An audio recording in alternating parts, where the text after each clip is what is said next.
Kasus penerbitan sertifikat di atas ruang laut di sekitar pagar laut di pesisir utara Kabupaten Tangerang, Banten ditemukan bukti adanya dugaan pelanggaran pidana.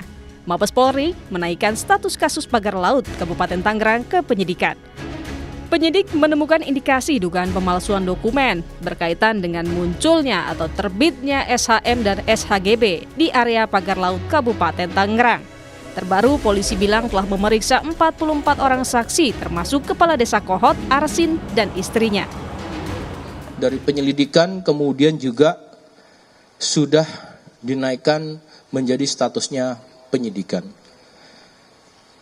Dalam proses ini sudah melakukan pemeriksaan terhadap 44 saksi, ya. Teman-teman menanyakan siapa saja, tentu ini dari ada masyarakat, ada perangkat desa, ada kepala desa, kemudian ada juga dari pemerintah daerah setempat, termasuk dari kementerian. Tentu ini langkahnya pada status saksi, ya, adanya pemalsuan ya, terkait dengan SHGB dan SHM. Sementara itu, salah satu pelapor kasus pagar laut di Kabupaten Tangerang, Perhimpunan Bantuan Hukum dan HAM Indonesia (PBHI) telah mendengar soal adanya kabar penetapan tersangka kasus pagar laut di Kabupaten Tangerang. Meski demikian, Polri belum mengungkap secara resmi siapa tersangka dalam kasus ini. PBHI mendesak pengusutan kasus secara transparan sebelum adanya intervensi politik.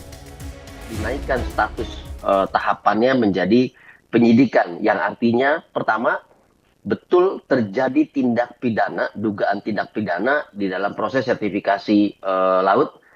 Itu yang pertama. Yang kedua, ada alat bukti yang cukup. Paling tidak 2 alat bukti permulaan sehingga telah ditetapkan beberapa orang tersangka.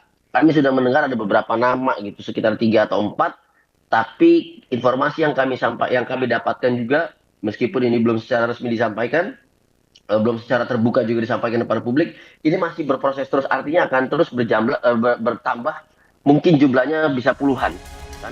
Pada kasus pagar laut Tangerang, polisi menemukan modus penerimaan sertifikat melalui surat palsu dalam melakukan permohonan pengukuran dan permohonan pengakuan hak ke Kantor Pertanahan Kabupaten Tangerang.